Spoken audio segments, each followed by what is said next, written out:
अमीर और गरीब बहन का बरसात में बिस्तर। एक गांव में अमीर बहन और गरीब बहन का घर आमने सामने था। अमीर बहन के पास बहुत पैसा था तो वहीं गरीब बहन के पास एक फूटी कौड़ी नहीं थी। मानसून का महीना चल रहा था जिसके चलते गरीब बहन को बहुत सी परेशानियों का सामना करना पड़ता था। हे भगवान, फिर से बारिश शुरू हो गई। आज लगता है रात को आराम से सो नहीं पाएंगे।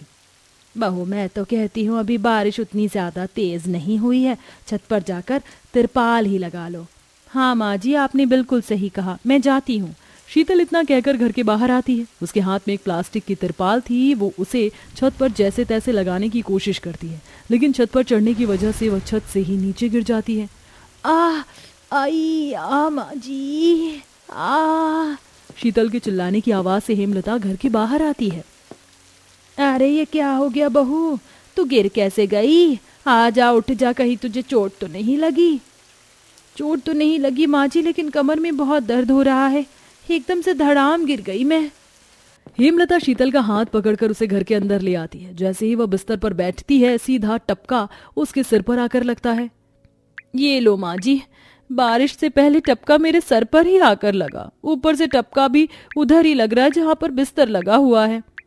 सही कहा बहू तूने, मैं एक बर्तन लेकर आती हूँ। हेमलता एक बर्तन लेकर आती है। जहाँ जहाँ बिस्तर पर टपका लग रहा था, हेमलता और शीतल मिलकर वहां पर बर्तन लगा देते हैं, जिससे पानी बर्तन में जाकर गिरता और बिस्तर गीला होने से बच जाता है।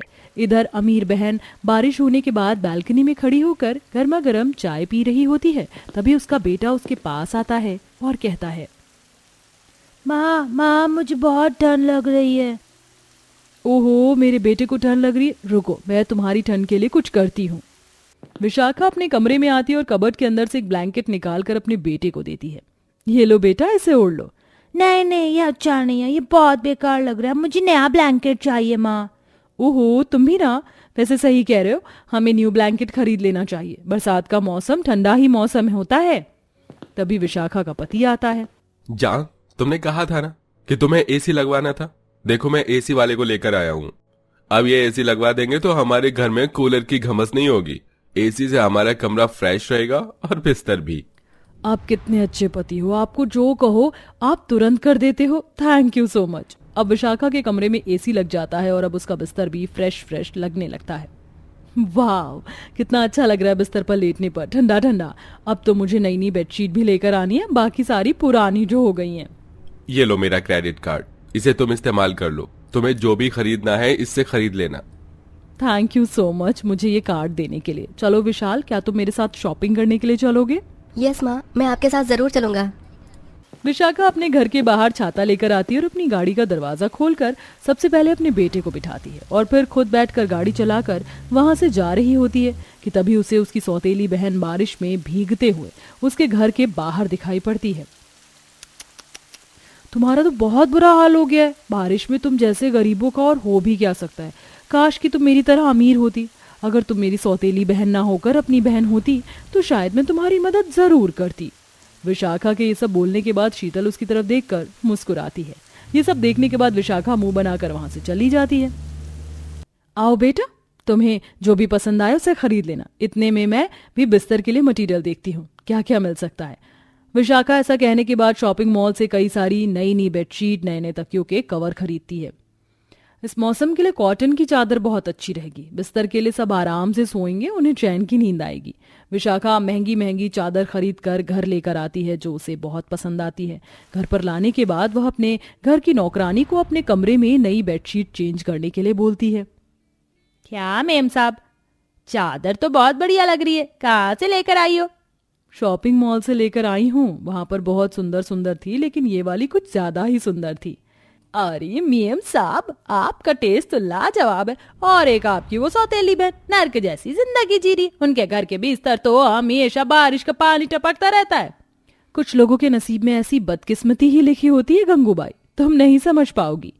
गंगूबाई अपना काम करके चली जाती है। विशाखा को बचपन से ही अपनी सौतेली बहन से बहुत ज्यादा नफरत थी, जिसके चलते शादी के बाद भी वह अपनी सौतेली बहन को जरा भी नहीं समझती थी। लेकिन उसकी सौतेली बहन शादी से पहले भी उससे बहुत प्यार करती थी और शादी के बाद भी। एक दिन बेचारी शीतल के गरीब घर के बाहर विशाखा की कुछ अमीर सहेलियां उसकी चुगली कर रही होती हैं। और ये पता नहीं क्या समझती है खुद को, बस अपने पति के पैसों पर जी रही है। ये सब ये डिजर्व नहीं करती, पता नहीं भगवान ऐसे लोगों को अमीर क्यों बना देता है। शक्ल तो इसकी चोर जैसी है और बात इतनी बड़ी बड़ी करती है, सोसाइटी में रहने के लायक ही नहीं है। देखा है कितने छोटे छोटे कपड़े पहनती है। हाँ हाँ सही बोल रही हो। ये सब सुनकर शीतल बाहर आती है और उनसे कहती है, यहाँ बारिश में खड़े होकर किसी की बुराई करना, टाइम पास करना कोई अच्छी बात नहीं है। अगर आप अच्छी समिति की हो तो आप भी किसी की बुराई कर ही नहीं सकती, लेकिन मुझे तो लगता है कि मेरी बहन से ज्यादा आप गंदी समिति से हो। और हाँ, कान खोलकर सुन लो, आज तो मेरे सामने मेरी बहन के बारे में उल्टा सीधा कह दिया, आज के बाद ये सब कहने की जरूरत मत करना। शीतल इतना कहकर उन दोनों को वहां से भगा देती है और गंगूबाई ये सब सुन लेती है। जिसके बाद शीतल अपने घर के अंदर जाती है तो वो देखती है कि बारिश की वजह से उनका सारा बिस्तर पूरी तरह गीला हो चुका था, क्योंकि उसकी सास किसी काम से बाहर गई थी। हे भगवान, ये क्या हो गया, सारे बिस्तर गीले हो गए। अब रात को कैसे सोना होगा? सोना तो बहुत दूर की बात है, यहाँ तो पानी तक भरा हुआ है। अरे ये क्या, घर के अंदर इतना सारा पानी भरा हुआ है। अरे आप आज इतनी जल्दी फैक्ट्री से कैसे आ गए? ज्यादा बारिश होने की वजह से फैक्ट्री में भी पानी भर गया था, इसलिए मालिक ने छुट्टी दे दी। खैर, ये घर की क्या हालत हो रखी है, सारे बिस्तर भी गीले हो गए हैं। अब हम लोग क्या करेंगे? अब तो इस पानी को बाहर निकालने के अलावा हमारे पास और कुछ नहीं बचा। चलो हम इसे बाहर निकालते हैं। दोनों गरीब पति पत्नी घर के अंदर के भरे हुए पानी को बाहर निकाल रहे होते हैं। इस वक्त विशाखा हाथों में छाता लिए जा रही होती है। उसकी नजर अपनी सौतेली बहन के घर के अंदर पड़ती है। वो देखती है कि उनके घर में पानी भर चुका था।